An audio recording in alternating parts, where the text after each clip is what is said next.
tålte ikke dagslyset. De ble igjen i gruvene og slengte fornærmelser og bannord etter Roland og vennene hans. Men Roland sa at så hvis vi skal ha en kjærlighetshistorie, må det bli med en ny.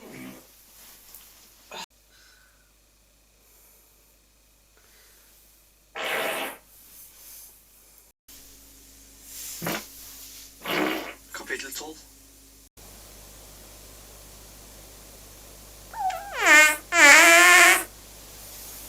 Kvelden. Først da kan vi være sikre på at du er en mann som holder ord.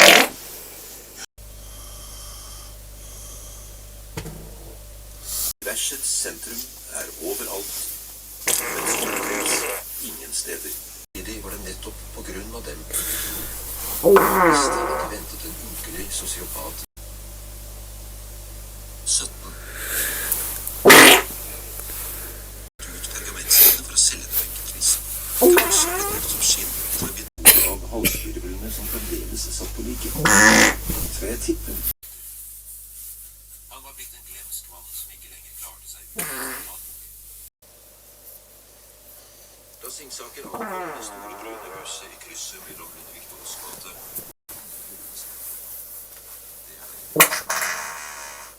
Så i veibeskrivelsen Fredrik hadde gitt ham til Gud, der Julie hadde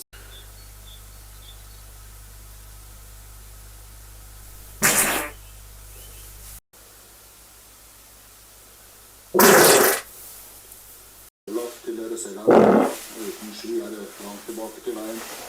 Men jeg kommer som alltid og henter dere søndag klokken 3, om det skulle være noe før det, apropos god langt nord i landet. Men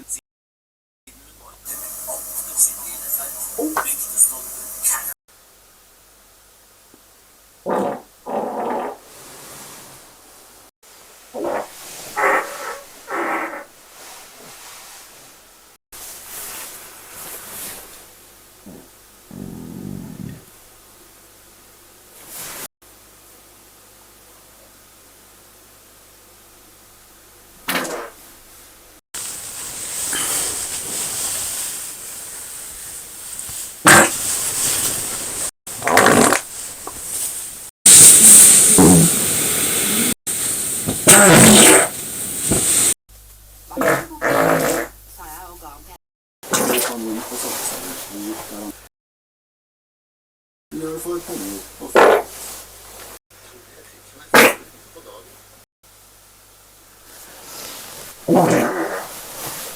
Ulvenes med tilintetgjørende kraft.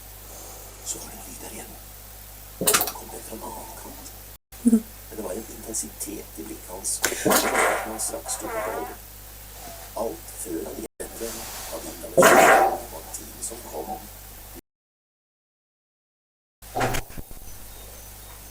Og han satt akkurat slik i lordet, da han får øye på en mørke som liksom bare rett ut i luft. Så vil de vanligvis bli akseptert som fot av mennesker som støter på det.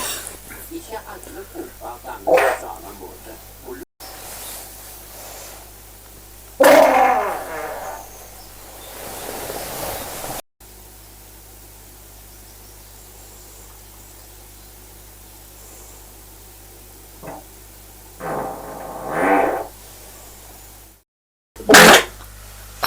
Vet du at jeg er journalist? Selma var omtrent 5.